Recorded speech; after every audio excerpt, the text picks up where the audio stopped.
ವೀಕ್ಷಕರೇ, ನಾನು ನಿಮ್ಮ ವಿಷಯದಲ್ಲಿ ಮಾಡಿಕೊಳ್ಳುತ್ತಿರುವ ಆಲೋಚನೆಗಳನ್ನು ನಾನೇ ಬಲ್ಲೆನು. ಅವು ಅಹಿತದ ಆಲೋಚನೆಗಳಲ್ಲ, ಹಿತದ ಆಲೋಚನೆಗಳೇ. ನಮ್ಮ ವಿಷಯದಲ್ಲಿ ದೇವರ ಆಲೋಚನೆಯನ್ನು ತಿಳಿಯಪಡಿಸುವ ಸಮಗ್ರ ಸತ್ಯವೇದ ಅಧ್ಯಯನಕ್ಕೆ ಸುಸ್ವಾಗತವನ್ನು ಬಯಸ್ತೇವೆ. ನೆಹೆಮೀಯನ ಪುಸ್ತಕ ಪೀಠಿಕೆಯನ್ನು ಅಭ್ಯಾಸಿಸಿದ ನಾವು ಮುಂದಕ್ಕೆ ನೆಹೆಮೀಯನು ಯೆರೂಸಲೇಮಿಗೆ ಬರುವಂತೆ ದೇವರು ಮಾಡಿದ್ದ ಕಾರ್ಯಗಳು, ಯೆರೂಸಲೇಮಿಗೆ ಬಂದು ನೆಹೆಮೀಯನು ಏನು ಮಾಡಿದನು ಎಂಬ ವಿಷಯಗಳನ್ನು ಆಳವಾಗಿ ತಿಳಿದುಕೊಂಡು ನಮ್ಮ ಜೀವಿತಕ್ಕೆ ಅಳವಡಿಸಿಕೊಂಡು ಮುನ್ನಡೆಯುವಂತಾಗಲು ಬಂದಿರಿ. ಒಂದೇ ಮನಸ್ಸಿನಿಂದ ದೇವರಾತ್ಮನ ಸಹಾಯದಿಂದ ದೇವರ ವಾಕ್ಯಗಳನ್ನು ಧ್ಯಾನಿಸೋಣ. ಕರ್ತನಲ್ಲಿ ಪ್ರೀತಿಯುಳ್ಳ ದೇವಜನರೇ, ತಂದೆಗೆ ವಿಧೇಯ ಮಗನಾದ ಯೇಸು ಕ್ರಿಸ್ತನ ಅತೀ ಪರಿಶುದ್ಧವುಳ್ಳ ನಾಮದಲ್ಲಿ ನಿಮ್ಮೆಲ್ಲರಿಗೂ ನನ್ನ ಹೃದಯಪೂರ್ವಕವಾದ ಪ್ರೀತಿಯ ವಂದನೆಗಳು. ಕಳೆದ ಕಾರ್ಯಕ್ರಮದಲ್ಲಿ ನಾವು ನೆಹೆಮೀಯನ ಪ್ರಾರ್ಥನೆಯ ವಿಷಯದಲ್ಲಿ ಧ್ಯಾನಿಸುತ್ತಾ ಬಂದೆವು. ಇಂದು ಕೂಡ ನಾವು ಮುಂದುವರಿದು ನೆಹೆಮೀಯನ ಪ್ರಾರ್ಥನೆ ವಿಚಾರವನ್ನು ಧ್ಯಾನಿಸುವಾಗ ನೆಹೆಮೀಯನ ಪುಸ್ತಕ 1ನೇ ಅಧ್ಯಾಯ 9ನೇ ವಚನವನ್ನು ಗಮನಿಸೋಣ. ಅಲ್ಲಿ ಹೀಗೆ ಬರೆದದೆ: ನನ್ನ ಕಡೆಗೆ ತಿರುಗಿಕೊಂಡು ನನ್ನ ಆಜ್ಞೆಗಳನ್ನು ಅನುಸರಿಸಿ ನಡೆಯುವುದಾದರೆ ನಿಮ್ಮವರು ಆಕಾಶದ ಕೊನೆಯವರೆಗೆ ಒಯ್ಯಲ್ಪಟ್ಟರೂ ನಾನು ಅವರನ್ನು ಅಲ್ಲಿಂದ ಕೂಡಿಸಿ ನನ್ನ ನಾಮ ಸ್ಥಾಪನೆಗೋಸ್ಕರ ಆರಿಸಿದ ಸ್ಥಳಕ್ಕೆ ತಿರುಗಿ ಬರಮಾಡುವೆನು ಎಂದು ಹೇಳಿದೆಯಲ್ಲ, ಆ ಮಾತನ್ನು ನೆನಪು ಮಾಡಿಕೊಳ್ಳಬೇಕು ಸ್ವಾಮಿ ಎಂಬುದಾಗಿ. ಕರ್ತನಲ್ಲಿ ಪ್ರೀತಿಯುಳ್ಳ ಸಹೋದರ ಸಹೋದರಿಯರೇ, ನಾವು ಅವಿಧೇಯರಾದರೆ ನಮ್ಮನ್ನು ಚದರಿಸಿ ಬಿಡುವೆನೆಂದು ಹೇಳಿದ್ದಿ. ನಾವು ನಿಜವಾಗಿಯೂ ಅವಿಧೇಯರಾದೆವು.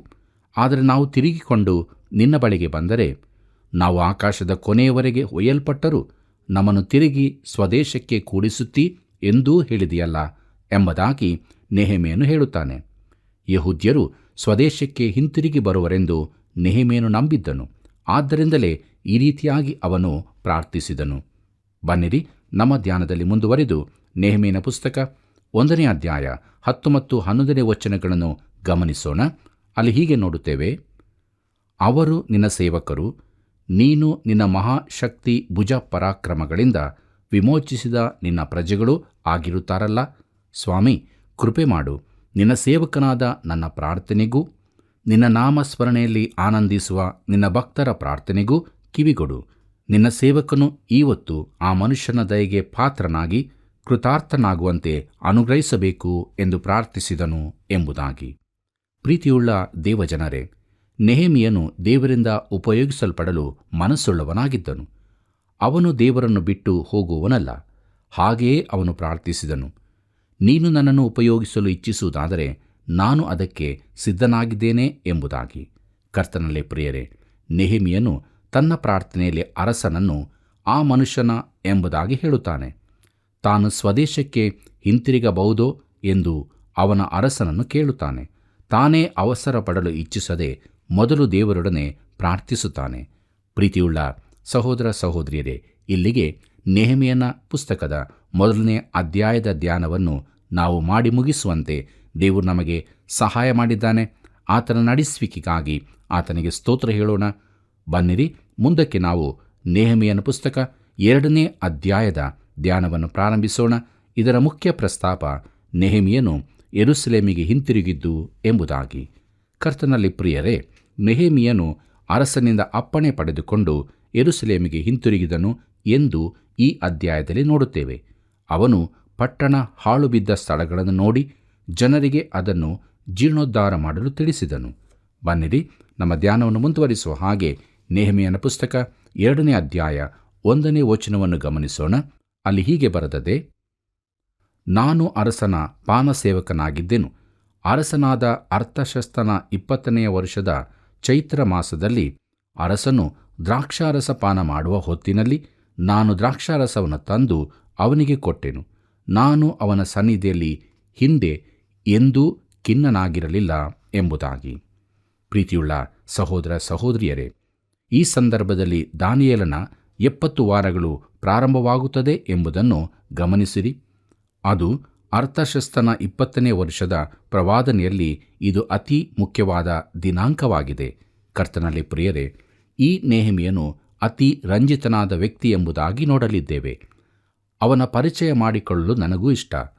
ಅವನು ಇಷ್ಟಪಡತಕ್ಕ ಸಾಮಾನ್ಯ ಜನವಾಗಿದ್ದನು. ಅವನಿಗೆ ಒಂದು ಸರಕಾರಿ ಉದ್ಯೋಗವೂ ಇತ್ತು. ಅರಸನ ಪಾನಸೇವಕನಾಗಿದ್ದನು. ಅರಸನು ಕುಡಿಯುವ ಪ್ರತಿಯೊಂದು ಪಾನವನ್ನು ಅವನು ಪರೀಕ್ಷಿಸಬೇಕಾಗಿತ್ತು. ಅವನಿಗೇನೂ ಸಂಭವಿಸದಿದ್ದರೆ ಅರಸನು ಆ ಪಾನವನ್ನು ಕುಡಿಯುತ್ತಿದ್ದನು. ಹೀಗೆ ಪಾನಸೇವಕನ ಕೆಲಸ ಬಹು ಅಪಾಯಕಾರಿಯಾದದ್ದಾಗಿತ್ತು. ಪ್ರಿಯರೇ, ಈ ಕೆಲಸದಿಂದಾಗಿ ನೆಹೆಮೀಯನು ದಿನದ ಹೆಚ್ಚಿನ ವೇಳೆ ಅರಸನ ಸನ್ನಿಧಾನದಲ್ಲೇ ಇರಬೇಕಾಗುತ್ತಿತ್ತು. ಇದರಿಂದಾಗಿ ಅವನು ಅರಸನಿಗೆ ಸಮೀಪವರ್ತಿಯಾಗಿದ್ದನು. ಅನೇಕ ವೇಳೆ ರಾಜಕೀಯ ತೀರ್ಮಾನಗಳನ್ನು ಕೈಗೊಳ್ಳುವ ಮೊದಲು ರಾಜನು ನೆಹೆಮೀಯನ ಅಭಿಪ್ರಾಯವೇನೆಂದು ಕೇಳಿರಲಿಕ್ಕೂ ಸಾಕು.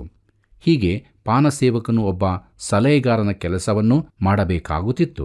ತನ್ನ ಕೆಲಸದ ಕಾರಣದಿಂದಾಗಿ ನೆಹೆಮೀಯನು ತನ್ನ ಸೆರೆಯ ರಾಜ್ಯದಲ್ಲೇ ಉಳಿಯಬೇಕಾಗಿ ಬಂದಿರಬಹುದು. ಇದರಿಂದಾಗಿ ಮುಂದೆ ತನ್ನ ಸ್ಥಾನ ಪ್ರಭಾವದಿಂದಾಗಿ ತನ್ನ ಜನರಿಗೆ ಸಹಾಯ ಮಾಡಬಹುದೆಂಬ ನಿರೀಕ್ಷೆ ಆತನಲ್ಲಿದ್ದಿರಬಹುದು. ಅದಕ್ಕಾಗಿಯೇ ಅವನು ಯೆರೂಸಲೇಮಿನಲ್ಲಿನ ಪರಿಸ್ಥಿತಿಯ ಕುರಿತು ವಿಚಾರಿಸಿದ್ದಿರಬಹುದು. ಪ್ರೀತಿಯುಳ್ಳ ದೇವಜನರೇ, ನೆಹೆಮೀಯನು ಅರಸನಿಗೆ ಬಿನ್ನಹ ಮಾಡಬೇಕೆಂದಿದ್ದನು. ಆದರೆ ಅವನು ಇನ್ನೂ ಸಿದ್ಧನಾಗಿರಲಿಲ್ಲ. ಸ್ವದೇಶದಲ್ಲಿನ ಯಹೂದ್ಯರ ದುಸ್ಥಿತಿಯ ಕುರಿತಾಗಿ ಕೇಳಿದಂದಿನಿಂದ ಅವನು ಉಪವಾಸ ಮಾಡುತ್ತಾ ದುಃಖಿಸುತ್ತಾ ಪ್ರಾರ್ಥಿಸುತ್ತಾ ಇದ್ದರಿಂದ ಅವನು ಎಂದಿನ ಸಮಸ್ಥಿತಿಯಲ್ಲಿರಲಿಲ್ಲ. ಸಾಮಾನ್ಯವಾಗಿ ಅವನು ಸಂತೋಷದಿಂದಿರುತ್ತಿದ್ದನು. ನೆಹೆಮೀಯನು ಎಂದಿನಂತಿಲ್ಲವೆಂಬುದನ್ನು ಅರಸನು ಗ್ರಹಿಸಿದನು. ಮುಂದಕ್ಕೆ ನಾವು ನೋಡೋಣ. ನೆಹೆಮೀಯನ ಪುಸ್ತಕ 2ನೇ ಅಧ್ಯಾಯ 2ನೇ ವಚನದಲ್ಲಿ, ಅರಸನು ನನಗೆ, ನೀನು ಕಳೆಗುಂದಿದವನಾಗಿ ಕಾಣುವುದೇಕೆ? ನಿನಗೆ ದೇಹಾಲಾಸ್ಯವಿಲ್ಲವಲ್ಲ? ಇದಕ್ಕೆ ಮನೋವೇದನೆಯೇ ಹೊರತು ಬೇರೇನೂ ಕಾರಣವಲ್ಲ ಎಂದು ಹೇಳಲು ನನಗೆ ಮಹಾಭೀತಿಯುಂಟಾಯಿತು ಎಂಬುದಾಗಿ. ಪ್ರೀತಿಯುಳ್ಳ ದೇವಜನರೇ, ತನ್ನ ಮುಖದಲ್ಲಿ ದುಃಖ ಕಂಡು ಬಂದಿತೆಂಬುದನ್ನು ನೆಹೆಮೀಯನು ಗ್ರಹಿಸಿರಲಿಲ್ಲ. ಸಾಧ್ಯವಾದಷ್ಟು ತನ್ನ ಭಾವನೆಗಳನ್ನು ಅಡಗಿಸಲು ಯತ್ನಿಸಿದರೂ ಅವನಿಂದ ಆಗಲಿಲ್ಲ. ಆದ್ದರಿಂದ ಅರಸನು ನೇರವಾಗಿ, ನೀನು ದುಃಖಿತನಾಗಿರುವುದೇಕೆ ಎಂದು ಕೇಳಿದನು. ದೈಹಿಕ ಅಸ್ವಸ್ಥವೇನೂ ನಿನಗಿಲ್ಲ, ಆದ್ದರಿಂದ ನಿನ್ನ ಹೃದಯದಲ್ಲೇನೋ ದುಃಖವಿರಬೇಕು. ಅದೇನೆಂದು ನನಗೆ ಹೇಳು ಎಂಬುದಾಗಿ ಅರಸನು ಹೇಳಿದನು. ಅರಸನು ಈ ರೀತಿ ಪ್ರಶ್ನಿಸಿದಾಗ ನೆಹೆಮೀಯನಿಗೆ ತುಂಬ ಭಯವಾಯಿತು. ಬನ್ನಿರಿ ಪ್ರಿಯರೇ, ನಮ್ಮ ಧ್ಯಾನದಲ್ಲಿ ಮುಂದುವರೆದು ನೆಹೆಮೀಯನ ಪುಸ್ತಕ 2ನೇ ಅಧ್ಯಾಯ 3ನೇ ವಚನದಲ್ಲಿ ಹೀಗೆ ಬರೆಯಲ್ಪಟ್ಟಿದೆ, ನಾನು ಅರಸನಿಗೆ, ಅರಸನು ಚಿರಂಜೀವಿಯಾಗಿರಲಿ. ನನ್ನ ಪೂರ್ವಿಕರ ಸಮಾಧಿಗಳಿರುವ ಪಟ್ಟಣವು ಹಾಳಾಗಿ ಅದರ ಬಾಗಿಲುಗಳು ಬೆಂಕಿಯಿಂದ ಸುಟ್ಟು ಹೋಗಿವೆ. ಹೀಗಿರುವಲ್ಲಿ ನನ್ನ ಮುಖವು ಕಳೆಗುಂದದೆ ಇರುವುದು ಹೇಗೆ ಎಂದು ಹೇಳಿದೆನು ಎಂಬುದಾಗಿ. ಪ್ರೀತಿಯುಳ್ಳ ಸಹೋದರ ಸಹೋದರಿಯರೇ, ಅರಸನು ಚಿರಂಜೀವಿಯಾಗಿರಲಿ ಎಂದು ನೆಹೆಮೀಯನು ಹೇಳಿದನು. ಅರಸನ ಪ್ರತಿಯೊಂದು ಪಾನವನ್ನು ಅವನು ಪರೀಕ್ಷಿಸುತ್ತಿದ್ದರಿಂದ ಹೀಗೆ ಹೇಳಬಲ್ಲವನಾಗಿದ್ದನು. ಅರಸನು ಆರೋಗ್ಯದಿಂದಿರಬೇಕೆಂದು ಅವನು ಬಯಸುವನಾಗಿದ್ದನು. ತನ್ನ ಮನಸ್ಸಿನಲ್ಲಿದ್ದ ದುಃಖವನ್ನು ಅವನು ಹೇಳಿಬಿಟ್ಟನು. ಅರಸನೇ, ನಾನು ಯಾಕೆ ದುಃಖದಿಂದಿರಬಾರದು? ನನ್ನ ಪೂರ್ವಜರ ಪಟ್ಟಣವು ಅವರ ಸಮಾಧಿಗಳು ಸುಟ್ಟು ಹಾಳಾಗಿ ಹೋಗಿವೆ, ಬಾಗಿಲುಗಳು ಸುಟ್ಟು ಹೋಗಿವೆ ಎಂಬುದಾಗಿ. ಬನ್ನಿರಿ, ನಮ್ಮ ಧ್ಯಾನದಲ್ಲಿ ಮುಂದುವರಿದು ನೆಹೆಮೀಯನ ಪುಸ್ತಕ 2ನೇ ಅಧ್ಯಾಯ 4ನೇ ವಚನವನ್ನು ಗಮನಿಸೋಣ. ಅಲ್ಲಿ ಹೀಗೆ ಬರುತ್ತದೆ, ಆಗ ಅರಸನು ನನ್ನನ್ನು, ನಿನ್ನ ಅಪೇಕ್ಷೆ ಏನು ಎಂದು ಕೇಳಿದನು. ನಾನು ಪರಲೋಕದ ದೇವರನ್ನು ಪ್ರಾರ್ಥಿಸಿ ಅರಸನಿಗೆ ಎಂಬುದಾಗಿ. ಪ್ರೀತಿಯುಳ್ಳ ಸಹೋದರ ಸಹೋದರಿಯರೇ, ನೆಹೆಮೀಯನು ನೇರವಾಗಿ ಪ್ರಸ್ತಾಪಕ್ಕೆ ಬಂದು ಹೇಳುತ್ತಾನೆ, ನಾನು ಪರಲೋಕ ದೇವರನ್ನು ಪ್ರಾರ್ಥಿಸಿ ಅರಸನ ಸನ್ನಿಧಿಯಲ್ಲಿ ಇರುವಾಗಲೇ ದೇವರನ್ನು ಪ್ರಾರ್ಥಿಸಿದೆನು ಎಂಬುದಾಗಿ. ಅರಸನು ಅವನಿಗೆ, ನೀನು ನನ್ನಿಂದ ಏನನ್ನು ಕೇಳಿಕೊಳ್ಳಬೇಕೆಂದಿದ್ದಿ? ನಿನ್ನ ಅಪೇಕ್ಷೆಯೇನು ಎಂದು ಕೇಳಿದನು. ಆಗ ನೆಹೆಮೀಯನು ದೇವರಿಗೆ ಚಿಕ್ಕ ಪ್ರಾರ್ಥನೆಯೊಂದನ್ನು ಮಾಡಿದನು. ದೇವರೇ, ನನಗೆ ಸಹಾಯ ಮಾಡು, ನಾನು ಇಕ್ಕಟ್ಟಿನಲ್ಲಿದ್ದೇನೆ, ಸರಿಯಾದ ಮಾತು ಆಡುವಂತೆ ಸಹಾಯ ಕೊಡು ಎಂಬುದಾಗಿ. ಬನ್ನಿರಿ, ಮುಂದಕ್ಕೆ ನೋಡೋಣ. ನೆಹೆಮೀಯನ ಪುಸ್ತಕ 2ನೇ ಅಧ್ಯಾಯ 5ನೇ ವಚನದಲ್ಲಿ, ರಾಜರ ಚಿತ್ತವಿರುವುದಾದರೆ ಮತ್ತು ತಮ್ಮ ಸೇವಕನು ತಮ್ಮ ದೃಷ್ಟಿಯಲ್ಲಿ ದಯೆಗೆ ಪಾತ್ರನಾಗಿದ್ದರೆ ನನ್ನ ಪಿತೃಗಳ ಸಮಾಧಿಗಳಿರುವ ಪಟ್ಟಣವನ್ನು ತಿರುಗಿ ಕಟ್ಟುವುದಕ್ಕೋಸ್ಕರ ಯಹೂದ ದೇಶಕ್ಕೆ ಹೋಗಲು ನನಗೆ ಅಪ್ಪಣೆಯಾಗಬೇಕು ಎಂದು ಹೇಳಿದೆನು ಎಂಬುದಾಗಿ. ಪ್ರೀತಿಯುಳ್ಳ ದೇವಜನರೇ, ತಾನು ಯೆರೂಸಲೇಮಿಗೆ ಹೋಗಿ ಅದರ ಜೀರ್ಣೋದ್ಧಾರ ಕಾರ್ಯದಲ್ಲಿ ಸಹಾಯ ಮಾಡುವಂತೆ ತನಗೆ ರಜೆ ದಯಪಾಲಿಸಬೇಕೆಂದು ಕೇಳುತ್ತಾನೆ. ಬನ್ನಿರಿ, ಮುಂದಕ್ಕೆ ನಾವು ನೆಹೆಮೀಯನ ಪುಸ್ತಕ 2ನೇ ಅಧ್ಯಾಯ 6ನೇ ವಚನವನ್ನು ಗಮನಿಸೋಣ. ಅಲ್ಲಿ ಹೀಗೆ ನೋಡುತ್ತೇವೆ, ರಾಣಿಯು ಅರಸನ ಹತ್ತಿರದಲ್ಲೇ ಕೂತುಕೊಂಡಿದ್ದಳು. ಅರಸನು, ಪ್ರಯಾಣಕ್ಕೆ ನಿನಗೆಷ್ಟು ಕಾಲ ಬೇಕು? ಯಾವಾಗ ಹಿಂದಿರುಗುವಿ ಎಂದು ವಿಚಾರಿಸಿದಾಗ, ನಾನು ಕಾಲವನ್ನು ಸೂಚಿಸಲು ಅವನು ಒಪ್ಪಿಕೊಂಡು ಅಪ್ಪಣೆ ಕೊಟ್ಟನು ಎಂಬುದಾಗಿ. ಪ್ರೀತಿಯುಳ್ಳ ಸಹೋದರ ಸಹೋದರಿಯರೇ, ಆವರಣದಲ್ಲಿ ರಾಣಿಯು ಅರಸನ ಹತ್ತಿರದಲ್ಲೇ ಕೂತುಕೊಂಡಿದ್ದಳು ಎಂದು ಬರೆಯಲು ಕಾರಣವಿದೆ. ನೆಹೆಮೀಯನು ಯವನಸ್ಥನು ಮಾತ್ರವಲ್ಲದೆ ಬಹು ಸುಂದರನೂ ಆಗಿದ್ದಿರಬೇಕು. ಅನೇಕ ವೇಳೆ ರಾಜಕಲಾಪಗಳು ನಿಸ್ಸಾರವಾಗಿ ಸಾಗುತ್ತಿದ್ದವು. ಅರಸನು ಯಾವುದಾದರೊಂದು ರಾಜಕೀಯ ಸಮಸ್ಯೆಗೆ ಪರಿಹಾರ ಕಂಡುಕೊಳ್ಳುವ ಚರ್ಚೆಯಲ್ಲಿ ಭಾಗವಹಿಸುತ್ತಿದ್ದನು.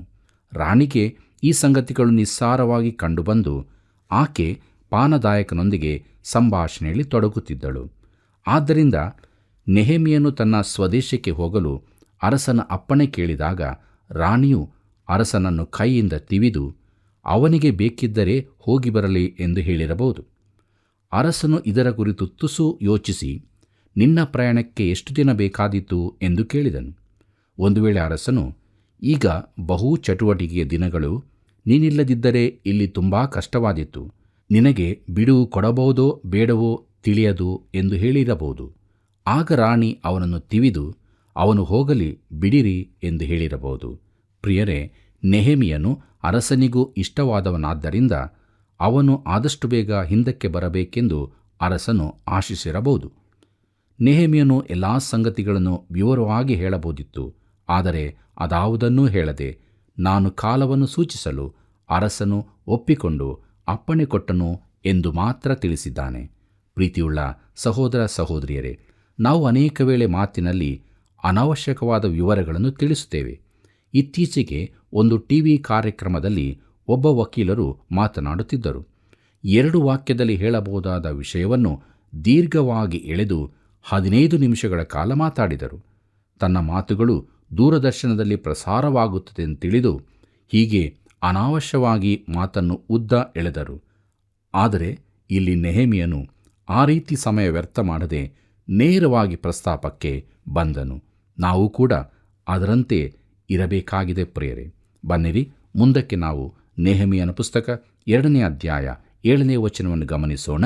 ಅಲ್ಲಿ ಹೀಗೆ ಬರೆದಿದೆ: ತರುವಾಯ ನಾನು ಅರಸನಿಗೆ, ಹೊಳೆಯಾಚೆಯ ದೇಶಾಧಿಪತಿಗಳು ತಮ್ಮ ಪ್ರಾಂತಗಳಲ್ಲಿ ಆದು ಯೆಹೂದ ಸೀಮೆಗೆ ಹೋಗುವುದಕ್ಕೆ ಅಪ್ಪಣೆ ಕೊಡುವ ಹಾಗೂ ಎಂಬುದಾಗಿ. ಪ್ರೀತಿಯುಳ್ಳ ದೇವಜನರೇ, ತಾನು ಮಾಡಬೇಕಾದ ಪ್ರಯಾಣ ಅಪಾಯಕಾರಿ ಸ್ಥಳಗಳ ಮೂಲಕವೆಂದು ನೆಹೆಮೀಯನು ತಿಳಿದಿದ್ದನು. ದಾರಿಯಲ್ಲಿನ ದೇಶಾಧಿಪತಿಗಳಿಗೆ ಬೇಕಾದ ಸಹಾಯ ಕೊಡುವಂತೆ ಪತ್ರಗಳನ್ನು ಕೊಡಬೇಕೆಂದು ಕೇಳಿಕೊಂಡನು. ಬನ್ನಿರಿ ಪ್ರಿಯರೇ, ಮುಂದಕ್ಕೆ ನಾವು ನೆಹೆಮೀಯನ ಪುಸ್ತಕ 2ನೇ ಅಧ್ಯಾಯ 8ನೇ ವಚನವನ್ನು ಗಮನಿಸೋಣ. ಅಲ್ಲಿ ಹೀಗೆ ನೋಡುತ್ತೇವೆ: ರಾಜವನ ಪಾಲಕನಾದ ಆಸಾಫನು ದೇವಾಲಯದ ಕೋಟೆಯ ಬಾಗಲುಗಳು, ಪಟ್ಟಣದ ಪೌಳಿಗೋಡೆ, ನಾನು ಸೇರುವ ಮನೆ, ಇವುಗಳಿಗೆ ಬೇಕಾಗುವ ತೊಲೆಗಳಿಗಾಗಿ ಮರಗಳನ್ನು ಕೊಡುವ ಹಾಗೂ ರಾಜರು ನನ್ನ ಕೈಯಲ್ಲಿ ಪತ್ರಗಳನ್ನು ದಯಮಾಡಬೇಕು ಎಂದು ಬಿನ್ನವಿಸಲು ನನ್ನ ದೇವರ ಕೃಪಾ ಹಸ್ತಪಾಲನೆ ನನಗಿದ್ದರಿಂದ ಎಂಬುದಾಗಿ. ಪ್ರೀತಿಯುಳ್ಳ ಆತ್ಮೀಯ ಸ್ನೇಹಿತರೆ, ನೆಹೆಮೀಯನು ದೇವರ ಮೇಲೆ ನಂಬಿಕೆ ಇಟ್ಟಿದ್ದನು. ಆದರೆ ಸರಕಾರಿ ನೌಕರನಾಗಿ ಅರಸನಿಂದ ಬೇಕಾದ ಸಹಾಯವನ್ನು ಕೇಳಿಕೊಳ್ಳುವುದಕ್ಕೂ ಭದ್ರತೆಗಾಗಿ ಕೇಳಿಕೊಳ್ಳುವುದಕ್ಕೂ ಅವನು ಹಿಂಜರಿಯಲಿಲ್ಲ. ಬನ್ನಿರಿ, ಮುಂದಕ್ಕೆ ನಾವು ನೋಡೋಣ ಯೆರೂಸಲೇಮಿನ ದುರಾವಸ್ಥೆಯನ್ನು ನೆಹೆಮೀಯನು ಪರೀಕ್ಷಿಸಿದ್ದು ಎಂಬುದಾಗಿ. ನಮ್ಮ ಧ್ಯಾನವನ್ನು ಮುಂದುವರಿಸುವ ಹಾಗೆ ನೆಹೆಮೀಯನ ಪುಸ್ತಕ 2ನೇ ಅಧ್ಯಾಯ 9ನೇ ವಚನವನ್ನು ಗಮನಿಸೋಣ. ಅಲ್ಲಿ ಹೀಗೆ ನೋಡುತ್ತೇವೆ: ಅರಸನು ಅವುಗಳನ್ನು ನನಗೆ ಕೊಟ್ಟದಲ್ಲದೆ ನನ್ನನ್ನು ಸಾಗ ಕಳುಹಿಸುವುದಕ್ಕೋಸ್ಕರ ಸೇನಾಧಿಪತಿಗಳನ್ನು ರಾವುತರನ್ನೂ ಕಳಿಸಿದನು. ಹೀಗೆ ನಾನು ಹೊಳೆಯಾಚೆಯ ದೇಶಾಧಿಪತಿಗಳ ಬಳಿಗೆ ಬಂದು ಅರಸನ ಪತ್ರಗಳನ್ನು ಅವರಿಗೆ ಕೊಟ್ಟೆನು ಎಂಬುದಾಗಿ. ಪ್ರೀತಿಯುಳ್ಳ ಸಹೋದರ ಸಹೋದರಿಯರೇ, ಪಾರಸಿಯ ಸೈನ್ಯದ ಅರ್ಧದಷ್ಟು ಮಂದಿ ನೆಹೆಮೀಯನೊಂದಿಗೆ ಅವನ ಪ್ರಯಾಣದಲ್ಲಿ ಸಾಗಿದ್ದಂತೆ ಕಾಣುತ್ತದೆ. ನೆಹೆಮೀಯನಿಗೆ ರಕ್ಷಣೆ ಒದಗಿಸುವಂತೆ ದೇವರು ಅರಸನ ಹೃದಯದಲ್ಲಿ ಕಾರ್ಯ ಮಾಡಿದನು. ದೇವರ ಹಸ್ತ ತನ್ನ ಮೇಲಿದೆ ಎಂದು ನೆಹೆಮೀಯನಿಗೆ ತಿಳಿದಿತ್ತು. ಅವನು ಪೂರ್ಣ ಭದ್ರತೆಯೊಂದಿಗೆ ಪ್ರಯಾಣ ಬೆಳೆಸಿದನು. ಎಜ್ರನು ಸ್ವದೇಶಕ್ಕೆ ಹಿಂದಿರುಗುವ ಅಪ್ಪಣೆಗಾಗಿ ಅರಸನನ್ನು ಕೇಳಿಕೊಂಡಾಗ ಅರಸನಿಂದ ರಕ್ಷಕ ಭಟರಿಗಾಗಿ ಕೇಳಬೇಕೆಂದಿದ್ದನು. ಆದರೆ ದೇವರು ತಮ್ಮನ್ನು ಕಾಯುತ್ತಾನೆ ಎಂಬುದಾಗಿ ಅತಿಯಾದ ಭರವಸೆಯ ಮಾತುಗಳ ಮಧ್ಯೆ ಅರಸನ ಸಹಾಯ ಕೇಳಿಕೊಳ್ಳಲು ನಾಚಿಕೊಂಡನು. ಒಂದು ವೇಳೆ ಅರಸನು, ನೀನು ದೇವರನ್ನು ನಂಬುವುದಿಲ್ಲವೋ ಎಂದು ಕೇಳಿದರೆ ಎಂದು ಭಯಪಟ್ಟನು.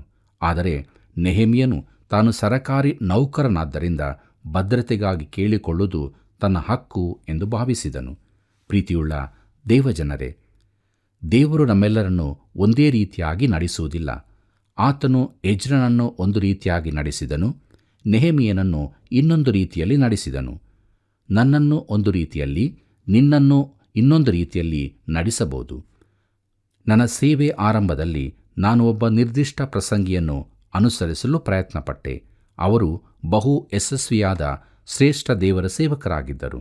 ಒಂದು ದಿನ ನನ್ನನ್ನು ಚಿಕ್ಕಂದಿನಿಂದ ನೋಡಿದ್ದ ಸಭಾ ಹಿರಿಯರೊಬ್ಬರು ನನ್ನನ್ನು ಊಟಕ್ಕೆ ಕರೆದರು. ನಾನು ಅವರ ಜೊತೆ ಹೋದೆ. ಅಲ್ಲಿಗೆ ಮುಟ್ಟಿದಾಗ ಅವರು ನನಗೆ ಹೇಳಿದ ಮಾತು, ನಮಗೆ ಮೊದಲಿನಂತೆ ನೀವು ಇದ್ದರೆ ಒಳ್ಳೆಯದು, ಬೇರೆಯವರನ್ನು ಅನುಸರಿಸುವವರಲ್ಲ ಎಂದು. ಪ್ರಿಯರೇ, ಆ ದಿನದಿಂದ ಈ ತನಕಲೂ ನಾನು ಯಾರನ್ನೂ ಅನುಸರಿಸಲು ಪ್ರಯತ್ನಿಸಲಿಲ್ಲ. ಒಂದು ವೇಳೆ ನನ್ನನ್ನು ಯಾರಾದರೂ ಅನುಸರಿಸಿದರೆ ಅದು ಅವರದೇ ತಪ್ಪು. ಒಬ್ಬರು ಇನ್ನೊಬ್ಬರಂತೆ ಇರಲು ಯತ್ನಿಸುವುದು ಬಹು ದುಃಖಕರವಾದದ್ದಾಗಿದೆ. ದೇವರು ಎಲ್ಲರನ್ನೂ ಒಂದೇ ರೀತಿಯಾಗಿ ನಡೆಸುವುದಿಲ್ಲ.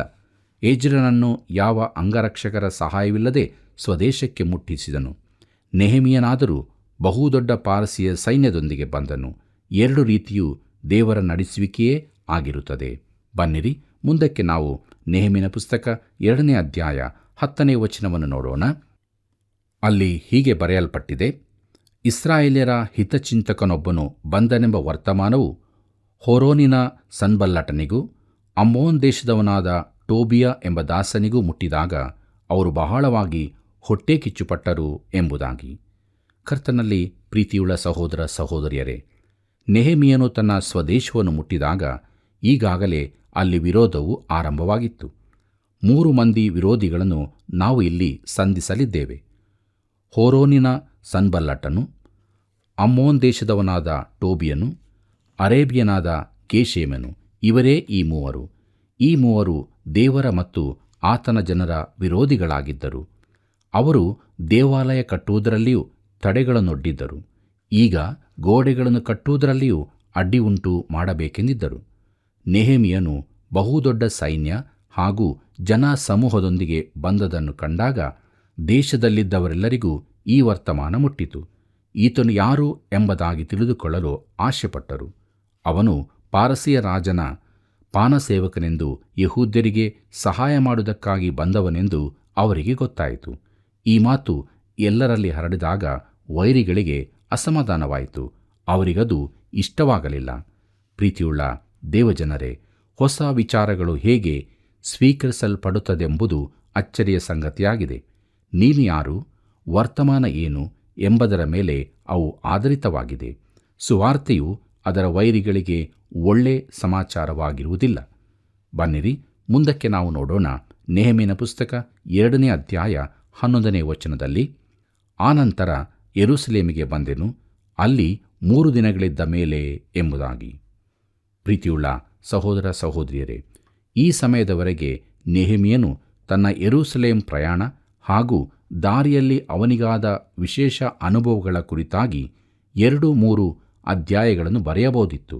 ಆದರೆ ಅವನು ಕೇವಲ ಆನಂತರ ಯೆರೂಸಲೇಮಿಗೆ ಬಂದೆನು ಎಂದು ಮಾತ್ರ ಬರೆಯುತ್ತಾನೆ.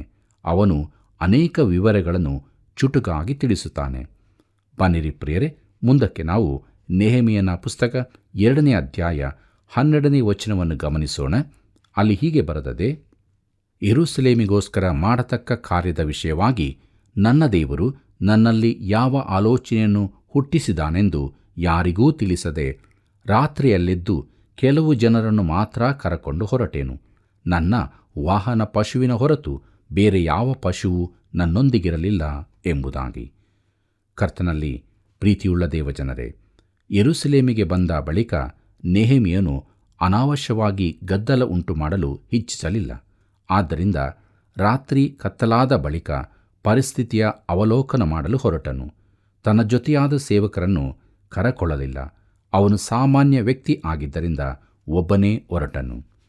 ಬನ್ನಿರಿ, ಮುಂದಕ್ಕೆ ನಾವು ನೆಹೆಮೀಯನ ಪುಸ್ತಕ 2ನೇ ಅಧ್ಯಾಯ 13 ಮತ್ತು 14ನೇ ವಚನಗಳನ್ನು ನೋಡೋಣ. ಅಲ್ಲಿ ಹೀಗೆ ಬರೆದದೆ, ನಾನು ರಾತ್ರಿ ವೇಳೆಯಲ್ಲಿ ತಗ್ಗಿನ ಬಾಗಲಿಂದ ಹೊರಟು ಹಾಳು ಬಿದ್ದ ಯೆರೂಸಲೇಮಿನ ಗೋಡೆಗಳನ್ನು ಬೆಂಕಿಯಿಂದ ಸುಡಲ್ಪಟ್ಟ ಅದರ ಬಾಗಿಲುಗಳನ್ನು ನೋಡುತ್ತಾ ಹೆಬ್ಬಾವು ಬುಗ್ಗೆಯ ಮಾರ್ಗವಾಗಿ ತಿಪ್ಪೆ ಬಾಗಲಿಗೆ ಹೋದೆನು. ಅಲ್ಲಿಂದ ಬುಗ್ಗೆ ಬಾಗಲನ್ನು ಹಾದು ಅರಸನ ಕೊಳಕ್ಕೆ ಹೋದೆನು ಎಂಬುದಾಗಿ. ಕರ್ತನಲ್ಲಿ ಪ್ರೀತಿಯುಳ್ಳ ದೇವಜನರೇ, ಅಲ್ಲಿ ತುಂಬ ಕಸ ಕಡ್ಡಿಗಳಿದ್ದರಿಂದ ನೆಹೆಮೀಯನು ಕುದುರೆಯ ಮೇಲೆ ಕುಳಿತು ಮುಂದೆ ಹೋಗಲು ಅವನಿಗೆ ಆಗಲಿಲ್ಲ. ಅವನು ಕುದುರೆಯಿಂದ ಇಳಿಯಲೇಬೇಕಾಯಿತು. ಬನ್ನಿರಿ ಪ್ರಿಯರೇ, ಮುಂದಕ್ಕೆ ನಾವು ನೆಹೆಮೀಯನ ಪುಸ್ತಕ 2ನೇ ಅಧ್ಯಾಯ 15ನೇ ವಚನವನ್ನು ಗಮನಿಸೋಣ. ಅಲ್ಲಿ ಹೀಗೆ ನೋಡುತ್ತೇವೆ: ನನ್ನ ವಾಹನ ಪಶುವಿಗೆ ಅಲ್ಲಿಂದ ಮುಂದೆ ಹೋಗುವುದಕ್ಕೆ ಮಾರ್ಗವಿಲ್ಲದರಿಂದ ನಾನು ರಾತ್ರಿಯಲ್ಲಿ ಹಳ್ಳದ ಮಾರ್ಗದಿಂದ ಹತ್ತುತ್ತಾ ಗೋಡೆಯನ್ನು ಪರೀಕ್ಷಿಸಿದೆನು. ಆಮೇಲೆ ಪುನಃ ತಗ್ಗಿನ ಬಾಗಲಿಂದ ಮನೆಗೆ ಬಂದೆನು ಎಂಬುದಾಗಿ. ಕರ್ತನಲ್ಲಿ ಪ್ರಿಯರೇ, ನೆಹೆಮೀಯನು ಇಡೀ ಊರನ್ನು ಪರೀಕ್ಷಿಸುತ್ತಾ ಸುತ್ತಿದನು. ತನ್ನ ಸಮೀಕ್ಷೆಯನ್ನು ಮುಗಿಸಿದನು. ಪ್ರೀತಿಯುಳ್ಳ ದೇವಜನರೇ, ನಮ್ಮ ಕಾರ್ಯಕ್ರಮದ ಅಂತ್ಯಭಾಗಕ್ಕೆ ನಾವು ಬಂದಿರುವಾಗ ಕೊನೆಯದಾಗಿ ನಾವು ನೆಹೆಮೀಯನ ಪುಸ್ತಕ 2ನೇ ಅಧ್ಯಾಯ 16ನೇ ವಚನವನ್ನು ನೋಡೋಣ. ಅಲ್ಲಿ ಹೀಗೆ ಬರೆದದೆ: ನಾನು ಆವರೆಗೆ ಯೆಹೂದ್ಯರಿಗೂ ಯಾಜಕರಿಗೂ ಶ್ರೀಮಂತರಿಗೂ ಅಧಿಕಾರಿಗಳಿಗೂ ಕೆಲಸ ನಡೆಸತಕ್ಕ ಇತರರಿಗೂ ಏನೂ ತಿಳಿಸದೇ ಇದ್ದದರಿಂದ ನಾನು ಎಲ್ಲಿ ಹೋಗಿದ್ದೆನು, ಏನು ಮಾಡಿದೆನು ಎಂಬುದು ಅಧಿಕಾರಿಗಳಿಗೆ ಗೊತ್ತಿರಲಿಲ್ಲ ಎಂಬುದಾಗಿ. ಕರ್ತನಲ್ಲಿ ಪ್ರೀತಿಯುಳ್ಳ ಸಹೋದರ ಸಹೋದರಿಯರೇ, ದೇವರ ಸೇವೆ ಮಾಡುವುದರಲ್ಲಿ ನೆಹೆಮೀಯನು ಎಚ್ಚರಿಕೆಯಿಂದಲೂ ಜ್ಞಾನಮೆಯಿಂದಲೂ ಮುಂದುವರಿದನು. ಈ ದಿನಗಳಲ್ಲಿ ಅನೇಕ ಸಾಮಾನ್ಯ ಜನರು ದೇವರ ಸೇವೆಯನ್ನು ಮಾಡುತ್ತಿರುವುದನ್ನು ನಾನು ಮೆಚ್ಚುತ್ತೇನೆ. ನನಗೆ ಈ ಮೊದಲು ಇಂತಹ ಕೆಲಸದ ಆಲೋಚನೆ ಇರಲಿಲ್ಲ. ಈ ನೆಹೆಮೀಯನಲ್ಲಿ ನನಗೆ ಈಗ ಆಸಕ್ತಿ ಹುಟ್ಟಿದೆ. ಅವನ ಚರಿತ್ರೆಯನ್ನು ಹಿಂಬಾಲಿಸಿ ಅವನ ಮುಂದಿನ ನಡೆಯೇನೆಂದು ನೋಡುವ ಕುತೂಹಲ ನನಗಿದೆ. ಪ್ರೀತಿಯುಳ್ಳ ದೇವಜನರೇ, ನಮ್ಮ ಬಗ್ಗೆ ಏನು? ದೇವರ ವಾಕ್ಯದಲ್ಲಿ ಬರೆಯಲ್ಪಟ್ಟ, ದೇವರಿಂದ ಉಪಯೋಗಿಸಲ್ಪಟ್ಟ ವ್ಯಕ್ತಿಗಳ ಬಗ್ಗೆ ನಾವು ಧ್ಯಾನಿಸುತ್ತೇವೆಯೋ? ನಮ್ಮ ವಿಷಯದಲ್ಲಿ ದೇವರ ಬಳಿ ಕೇಳುತ್ತೇವೆಯೋ? ಇಂದೇ ಆತನ ಬಳಿಗೆ ನಾವು ಬರೋಣ. ನಮ್ಮನ್ನು ಉಪಯೋಗಿಸಿಕೋ ದೇವರೇ ಎಂದು ಕೇಳಿಕೊಳ್ಳೋಣ. ದೇವರಿಗೆ ಯೋಗ್ಯವಾದ ಪಾತ್ರೆಗಳಾಗಿ ನಮ್ಮ ಜೀವಿತದಲ್ಲಿ ನಾವು ಜೀವಿಸೋಣ. ಹೀಗಾಗುವಂತೆ ದೇವರು ತಾನೇ ಸಹಾಯ ಮಾಡಿ ನಮ್ಮನ್ನು ನಡೆಸಲಿ. ಕರ್ತನ ಕೃಪೆಯು ಸದಾ ನಿಮ್ಮ ಸಂಗಡ ಇರಲಿ. ಸತ್ಯವೇದ ಅಧ್ಯಯನವು ನಮ್ಮ ಆತ್ಮಿಕ ಜೀವಿತಕ್ಕೆ ಬೆಳಕನ್ನು ನೀಡುತ್ತಿದೆ. ದೇವರಿಗೆ ಸ್ತೋತ್ರವಾಗಲಿ. ನಾವು ದೇವರಿಂದ ಉಪಯೋಗಿಸಲ್ಪಡಲು ಮನಸ್ಸುಳ್ಳವರಾಗಿದ್ದರೆ ದೇವರು ನಮ್ಮನ್ನು ಉಪಯೋಗಿಸ್ತಾನೆ. ಹಿಂಸೆಗಳು, ತಡೆಗಳು ವಿಶ್ವಾಸದ ಜೀವಿತದಲ್ಲಿ ದೇವರ ಕಾರ್ಯದಲ್ಲಿ ಇದ್ದೇ ಇರುತ್ತದೆ ಅಲ್ವಾ? ಸುವಾರ್ತೆಯು ವೈರಿಗಳಿಗೆ ಒಳ್ಳೆಯ ಸಮಾಚಾರವಾಗಿರುವುದಿಲ್ಲ. ಪ್ರಿಯರೇ, ನೆಹೆಮೀಯನಂತೆ ನಾವು ಕೂಡ ಸುವಾರ್ತೆಗೆ ಅಂದರೆ ದೇವರ ಮಾತಿಗೆ ವಿಧೇಯರಾಗೋಣ. ನಂಬಿಕೆಯಲ್ಲಿ ದೃಢಚಿತ್ತದಿಂದ ಜೀವಿಸಿ ಅನೇಕರನ್ನು ಕತ್ತಲೆಯಿಂದ ಬೆಳಕಿಗೆ ನಡೆಸಿ ದೇವರ ಕಾರ್ಯದಲ್ಲಿ ಭಾಗಿಗಳಾಗೋಣ. ಬನ್ನಿರಿ, ನಾವು ಕಣ್ಗಳನ್ನು ಮುಚ್ಚಿ ಪ್ರಾರ್ಥನೆಯನ್ನು ಮಾಡೋಣ. ಸ್ತೋತ್ರ ಸಿಂಹಾಸನ ರೂಢನಾಗಿರುವ ಪರಲೋಕದಲ್ಲಿರುವ ತಂದೆಯಾದ ದೇವರೇ, ಒಳ್ಳೆಯ ಸಮಯವನ್ನು ನಮಗೆ ಅನುಗ್ರಹಿಸಿಕೊಟ್ಟಿದ್ದಿ. ನಾವು ದೇವರ ವಾಕ್ಯವನ್ನು ಅಧ್ಯಯನ ಮಾಡುವಂತೆ ಕೊಟ್ಟಂಥ ಶ್ರೇಷ್ಠವಾದಂಥ ಅವಕಾಶಕ್ಕಾಗಿ ಸ್ತೋತ್ರ. ಪರಲೋಕದಲ್ಲಿರುವಂಥ ದೇವರ ಚಿತ್ತವನ್ನು ನಾವು ಅರಿತು ನೆಹೆಮೀಯನು ಯಾವ ರೀತಿಯಲ್ಲಿ ಮುಂದುವರೆದನೋ ಅದೇ ರೀತಿಯಲ್ಲಿ ನಾವೆಲ್ಲರೂ ಸಹ, ಪ್ರತ್ಯೇಕವಾಗಿ ನಮ್ಮ ಪ್ರಿಯ ವೀಕ್ಷಕ ಬಾಂಧವರು ನೆಹೆಮೀಯನಂತೆ ತಮ್ಮ ಜೀವಿತವನ್ನು ನಿನಗೆ ಒಪ್ಪಿಸಿಕೊಟ್ಟು ಪರಲೋಕದಲ್ಲಿರುವಂಥ ದೇವರ ಚಿತ್ತವನ್ನು ನಡೆಸುವಂತೆ ಕೃಪೆ ಮಾಡು ಕರ್ತನೆ. ಪ್ರತಿಯೊಬ್ಬೊಬ್ಬರನ್ನು ಆಶೀರ್ವದಿಸು, ಅವರ ಕೊರತೆಗಳನ್ನು ನೀಗಿಸಬೇಕೆಂದು ಯೇಸುವಿನ ಮುದ್ದಾದ ನಾಮದಲ್ಲಿ ಬೇಡಿದ್ದೇವೆ ತಂದೆಯೇ, ಆಮೇನ್. ಪ್ರಿಯ ಆತ್ಮೀಯ ಬಂಧುಗಳೇ, ಪ್ರತಿಯೊಬ್ಬರ ಜೀವಿತಕ್ಕೆ ಒಳ್ಳೆಯ ಹಿತದ ಆಲೋಚನೆಯನ್ನೇ ಮಾಡುವ ದೇವರನ್ನು ಇತರರು ಕೂಡ ತಿಳಿದುಕೊಳ್ಳಲು ಈ ಕಾರ್ಯಕ್ರಮದ ಅಭಿವೃದ್ಧಿಗಾಗಿ ಹಿಂದೆ ಕರೆ ಮಾಡಿರಿ. ಯೇಸು ಕ್ರಿಸ್ತನಿಗೆ ಸಾಕ್ಷಿಗಳಾಗಿರಿ. ದೇವರು ನಿಮ್ಮನ್ನು ಆಶೀರ್ವದಿಸಿ ನಡೆಸಲಿ.